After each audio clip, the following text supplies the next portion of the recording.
10 years. That's how long I lived a lie without even knowing it. 10 years of calling someone my wife who was never really mine. 10 years of funding a life that was built on my back while she smiled and called me husband in public. I'm 67 now, sitting in this small apartment in Chiang Rai, and I can finally see it all clearly. The woman I thought loved me was just using me as her personal bank account. And the worst part? I let it happen. I funded my own heartbreak, transaction by transaction, for an entire decade. I wasn't planning on telling this story. But a few days ago, I got an email from a longtime subscriber, someone who's been quietly watching the channel since nearly the beginning. He told me he finally felt ready to share something, and one sentence in his message stuck with me. By the time I realized I was just paying rent to stay in her life, I'd already sold the house I built for us. That line hit me like a wave. At first, I just sat there reading it over and over again. Then I felt this strange cocktail of anger, shame, and honestly relief. Because it made me realize I wasn't the only one who had mistaken routine for love, who had confused silence for loyalty, who had spent years buying into a fantasy because the truth was just too painful to face. And maybe you've felt that too. If you have, I hope you'll stick around. Drop a comment and let me know where you're watching from. Like and subscribe if this story resonates even just a little. And for those of you who come back week after week, leave a kind word, or support the channel through super thanks, you've turned this little corner of the internet into something honest. And I can't thank you enough for that. All right, let me take you back to where it all started. Her name was Amara. Beautiful, smart, spoke perfect English with just enough accent to sound exotic but not foreign. When she first called me her husband in front of her friends at that little market in Bangkok, my chest swelled with pride like I was 17 again. "This is my husband, Harlan," she'd say with that radiant smile, and I'd stand a little taller, shoulders back, feeling like I'd won something precious. We weren't legally married, but it felt real to me. More real than anything I'd had since my wife Sarah passed back in Canada 3 years earlier. "We don't need papers," Amara would whisper in those quiet moments when we'd lie together in the dark. "We have something better, we have trust." I believed every single word she said. God help me, I believed it all. I remember the day we met like it happened this morning instead of 10 years ago. I'd been in Thailand for 3 months, drowning in visa paperwork at the immigration office. The lines stretched forever. The heat was unbearable even with the broken air conditioning, and my broken Thai wasn't getting me anywhere except frustrated looks from the clerks. That's when she appeared like some kind of guardian angel. Confident, professional, wearing a simple white blouse and carrying a leather folder like she owned the place. "You need help with translation?" she asked, and her voice was like music after hours of bureaucratic noise. Her English was absolutely flawless, her smile warm but not desperate like so many others who approached foreign men in Thailand. This was different. This felt genuine, authentic, real. "I've been sitting here for 4 hours, I told her, exhausted and ready to give up on the whole process. "I can't even figure out which form I'm supposed to fill out first." She laughed, not at me but with understanding, like we were sharing a private joke about the absurdity of Thai bureaucracy. "It's designed to confuse even us locals," she said with a conspiratorial wink. "Come on, let me help you. We'll get this sorted out in no time." For the next 2 hours, she guided me through every single form, every signature, every stamp and seal that the Thai government required. She translated not just the words but the cultural context, explaining why certain questions were asked, what the officials were really looking for, how to present myself to get the best outcome. When we finally finished, and I had my visa extension approved, I felt like I owed her my life. "Let me buy you coffee," I offered. "It's the least I can do after you saved me from bureaucratic hell." She smiled that radiant smile again. "I'd like that," she said. "But only if you promise to stop looking so worried all the time. Thailand is your home now. You should learn to enjoy it." That coffee turned into dinner at a small restaurant by the river. Dinner turned into long walks through the night markets, her explaining the culture, the food, the customs that would help me fit in better. Within a week, she was helping me find a proper apartment, negotiate with landlords who saw my foreign face and immediately doubled their asking price, set up a Thai bank account that actually worked. "You're too trusting," she'd say when I was about to agree to obviously inflated prices. "These people see foreigner and think easy money. Let me handle the negotiations. I know how to deal with them. I was grateful beyond words. More than grateful, I was falling head over heels for this woman who seemed to genuinely care about my welfare. She wasn't like the bar girls that Tommy, another Canadian expat I'd met at the embassy, kept warning me about. She had a university degree in English literature, worked as a freelance interpreter for various government agencies and international businesses, had real ambitions beyond just finding a foreign sponsor. "I want to improve my English certification," she told me one evening as we sat by the river watching the sunset. "Maybe get qualified as a professional conference interpreter, but the courses are expensive, and the good programs are all in Bangkok or even overseas." Tommy was 15 years older than me, been in Thailand for over a decade, and he had strong opinions about everything, especially about Thai women and naive foreign men. "Don't confuse help with love," he warned me over beers one night at the expat bar downtown. "I've seen guys like you before, Harlan. Recently retired, recently widowed, lonely, grateful for any attention from a beautiful woman. These girls are smart, smarter than you think. They know exactly what buttons to push." I brushed him off with the confidence of a man who thought he knew better. "Amara's different," I insisted. "She's educated, independent, has her own career. She's not looking for a sugar daddy or a visa sponsor." Tommy just shook his head and ordered another beer. "Famous last words, buddy. Write those down because you're going to remember them later." But I was absolutely convinced I'd found something real, something special, something that most men my age could only dream about. When Amara suggested we move in together after 6 months of dating, it felt like the most natural progression in the world. Why are we wasting money on 2 separate places? She reasoned with perfect logic. We spend every night together anyway. We're practically living together already. She'd found us a beautiful condo in a modern complex in the heart of Bangkok. 2 bedrooms, floor-to-ceiling windows, an incredible view of the city skyline that made me feel like I was living in a movie. "I'll handle the lease negotiations," she offered when we went to meet with the landlord. "My Thai is obviously better, and I understand how these business relationships work. You'll get a much better deal if I do the talking." The monthly rent came to 35,000 baht, roughly $1,000, which seemed reasonable for such a prime location. When I suggested we split the rent and utilities 50-50, she waved me off with a laugh. "Don't be silly," she said. "You're my guest in my country. Let me take care of the boring stuff like bills and payments. You just focus on enjoying your retirement and exploring Thailand." She moved in with 2 small suitcases and the most beautiful smile I'd ever seen. Within a month, she'd transformed the empty apartment into a proper home.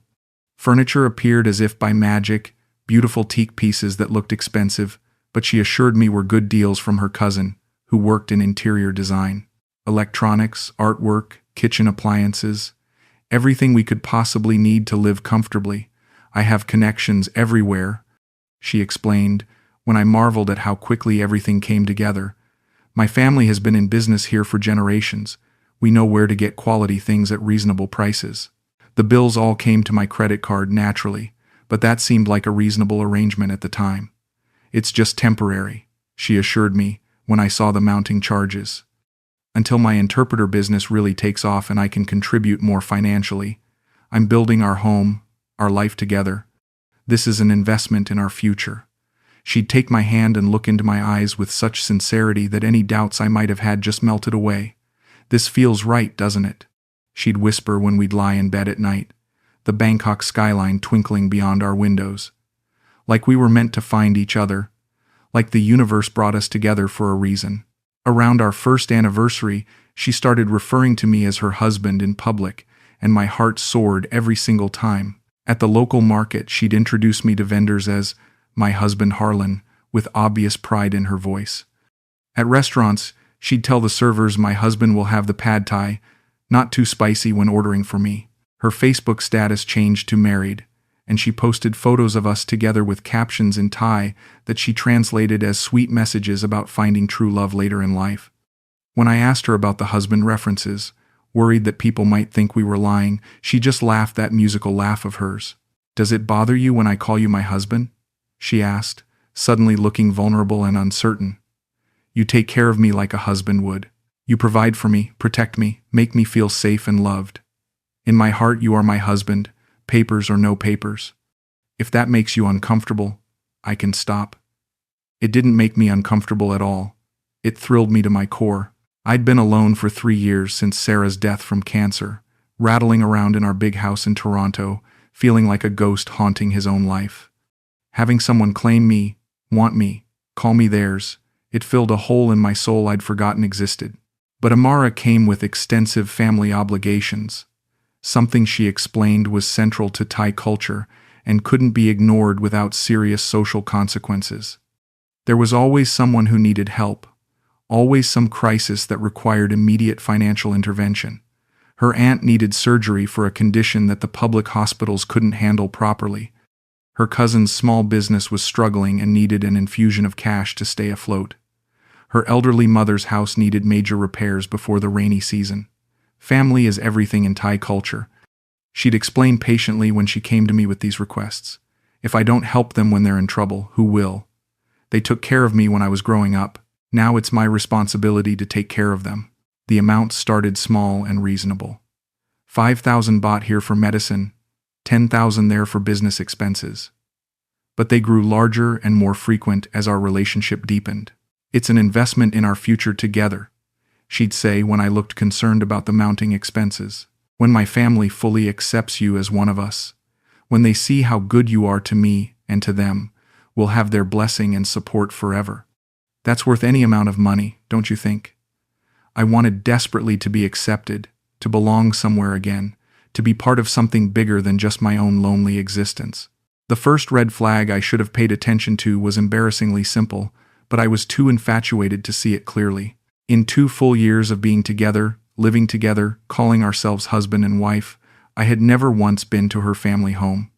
I'd never met her parents, her siblings, her aunts and uncles and cousins who seemed to need financial help so frequently. Every time I suggested visiting them, there was always some reasonable excuse that made perfect sense at the time. The house is being renovated right now, she'd say apologetically. It's a construction zone, dust and noise everywhere. You wouldn't be comfortable, and I'd be embarrassed for you to see it in that condition. Or, my uncle is very traditional, very old-fashioned about foreigners. He's not ready to meet you yet. Give him more time to get used to the idea. Sometimes it was practical concerns. It's monsoon season. The roads to their village are completely flooded. We'd never make it there safely. But she'd disappear for days at a time to visit them, always returning with gifts for me and stories about how much they appreciated the money I'd sent, how they were starting to warm up to the idea of their daughter with a foreign man.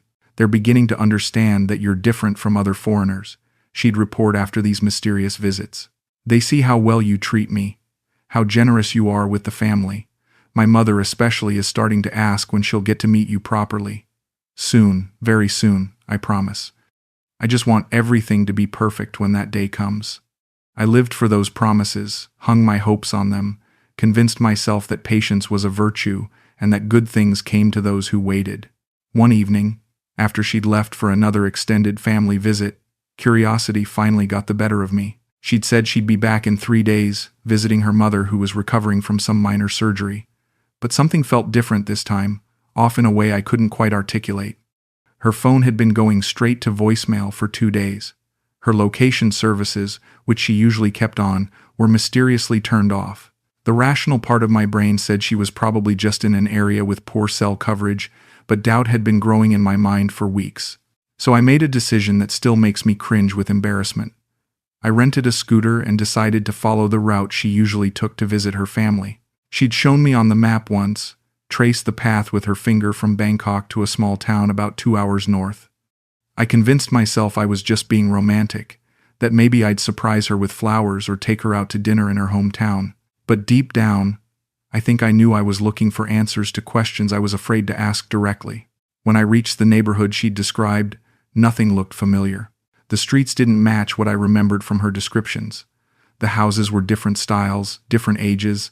I asked at local shops if they knew her family name, if they'd heard of Amara who worked as a translator in Bangkok. Blank stares everywhere.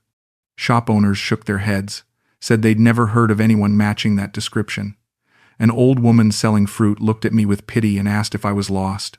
That night, back in Bangkok, I called Tommy for advice. I think something's wrong, I confided, my voice tight with anxiety and confusion. Amara's been lying about where she goes when she visits her family. I went looking, and no one in that area has ever heard of her. Tommy was quiet for a long moment, and I could hear ice clinking in his glass as he considered his response. Harlan, can I ask you something? And I want you to really think about your answer. In 3 years together, has she ever brought you around her real friends? Not the people she introduces you to at markets, but her actual social circle, her genuine friendships? I thought about it carefully, running through years of memories. The answer was no, absolutely not. And have you ever been to any of her family events? Birthday parties, holidays, celebrations, anything where you'd meet her relatives in a natural setting? Again, the answer was no.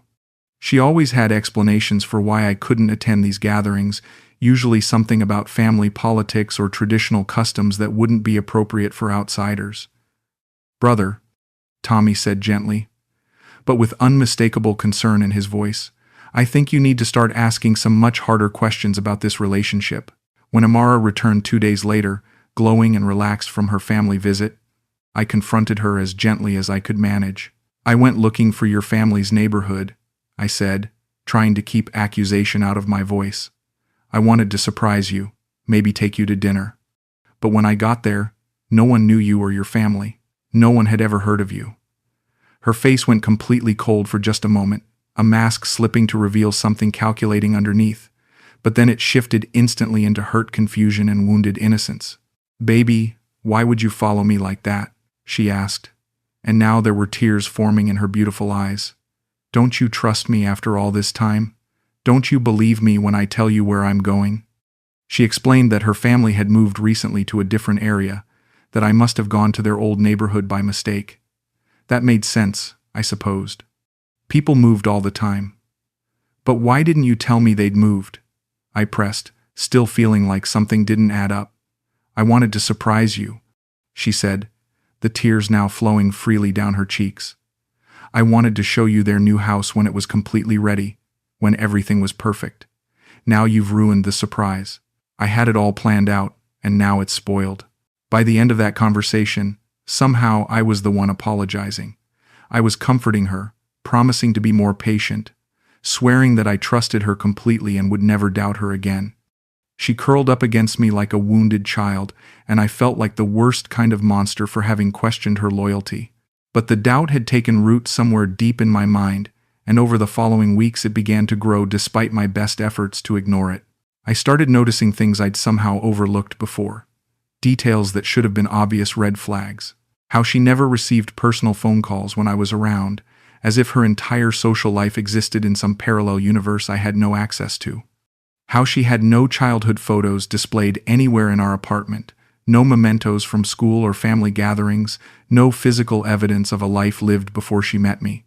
How she had no old friends who ever came to visit, no college roommates or work colleagues who wanted to meet her foreign boyfriend. It was like she existed only in relation to me, like I was her entire world, which should have been flattering but instead felt increasingly strange. You're being paranoid, she'd say when I asked innocent questions about her past or her social connections. Is this what happens when men get old?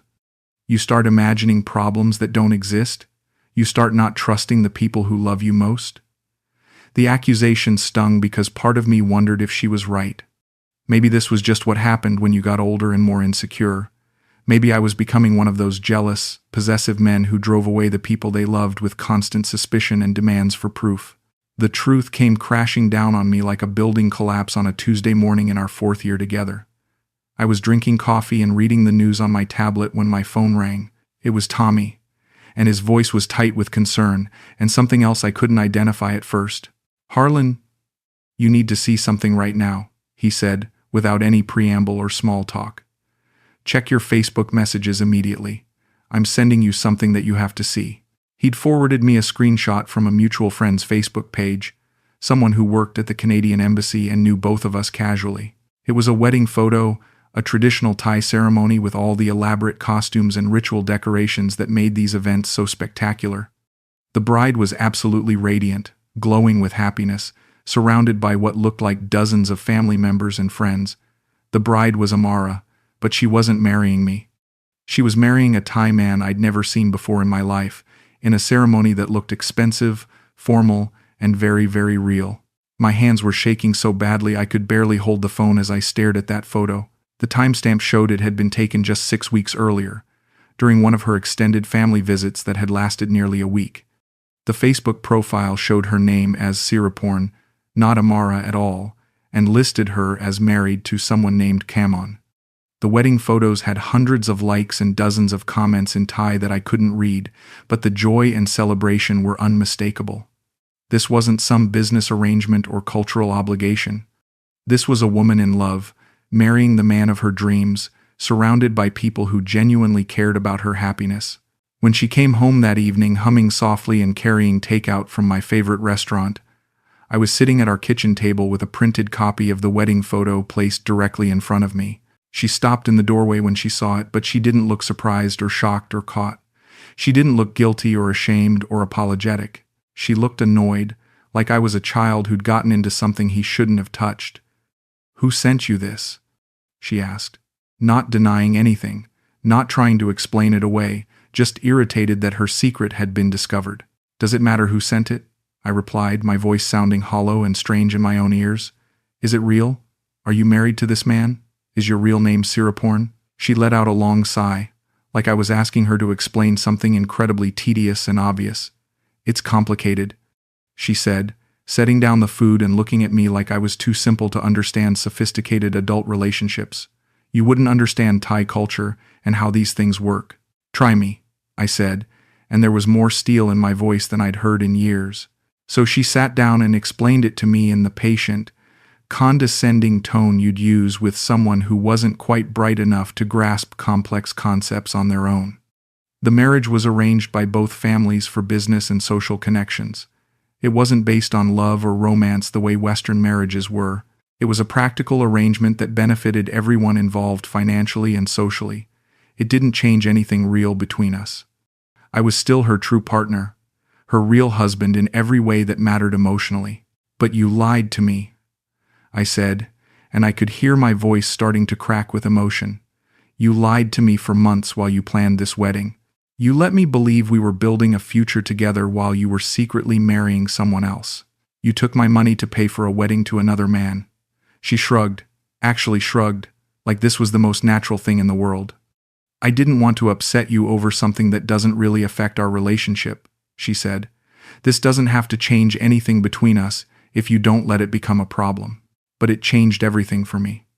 That night, I couldn't sleep at all. I lay in our bed, staring at the ceiling, thinking about every conversation we'd had about the future, every plan we'd made together, every dollar I'd transferred to help with her family's endless emergencies. The next morning, while she was at work, I went to my bank and requested a complete transaction history for our entire relationship. What I found when I spread those statements across our dining room table made me physically nauseous. Over 4 years, I had transferred exactly 4.2 million baht to various accounts that Amara controlled. That was over 120,000 US dollars, nearly half of my retirement savings. Money for cars that were never registered in my name. Tuition payments for educational programs that I couldn't verify she'd actually attended. Medical bills for relatives I'd never met and wasn't sure actually existed.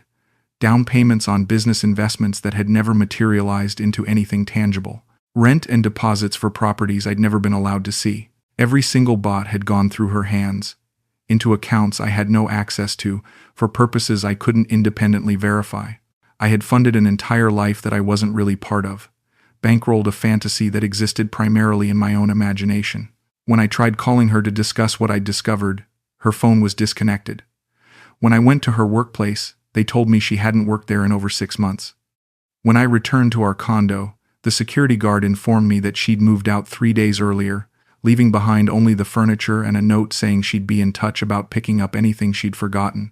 I hired a private investigator, acting on a recommendation from Tommy, who'd apparently seen this exact scenario play out several times over his years in Thailand. What the investigator discovered in just 2 weeks of methodical research completely destroyed what remained of my illusions about our relationship. Amara, whose legal name was indeed Siraporn, had never actually lived in our condo. She maintained a small apartment across town under her real name, where she lived with her husband when she wasn't working. Our beautiful condo with the spectacular view had essentially been her office, the place where she conducted her relationship with me. The family emergencies had been real, but the money I'd sent had gone to support her husband's family, not hers. The translation business was legitimate, but she used her professional contacts to identify and evaluate potential long-term sponsors. I wasn't her first foreign boyfriend, and according to the investigator's research, I probably wouldn't be her last. She was, in the most professional sense of the word, very good at her job. The investigator showed me photographs that felt like daggers to my heart. Birthday parties where she laughed and smiled with people who actually knew her real name. Social gatherings with friends who'd apparently never heard of her Canadian boyfriend. A life that was rich and full and complete, with absolutely no room in it for me. She's exceptionally skilled at this, the investigator told me with professional detachment. Very professional, very thorough. She probably genuinely liked you as a person, but you were always a business relationship to her, never anything more personal than that. I spent the following weeks trying to understand how I could have been so completely blind to what was happening. The signs had been everywhere, obvious in retrospect, but I'd been so desperate to believe in our love story that I'd ignored every single warning signal. She'd never left any personal belongings at our place, nothing that couldn't be easily packed and removed in a few hours. She'd never invited me to participate in her real social life, never introduced me to people who knew her history and background. She'd never talked about our future in concrete terms, always speaking in vague generalities about someday and when the time is right.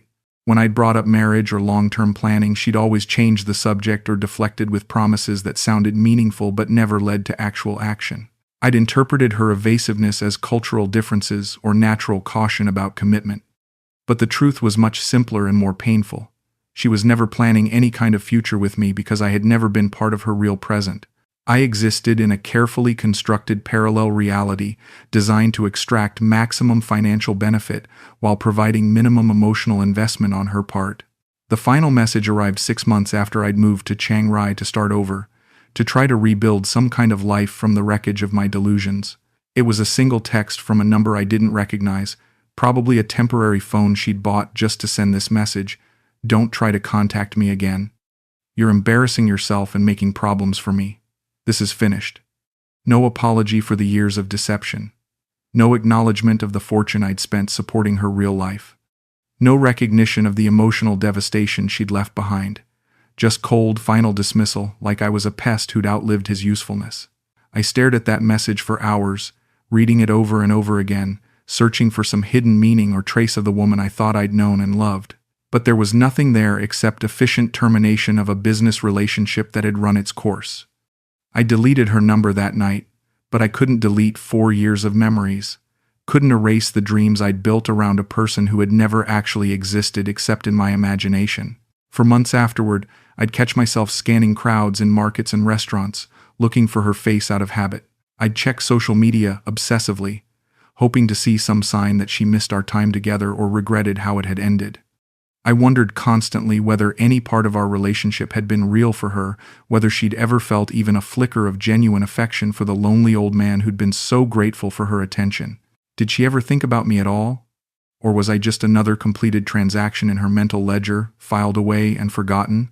Living alone in my small apartment in Chiang Rai, I had nothing but time to replay every conversation, every tender moment, every sign I'd missed or misinterpreted. The way she'd always changed the subject when I talked about visiting Canada together or meeting my family.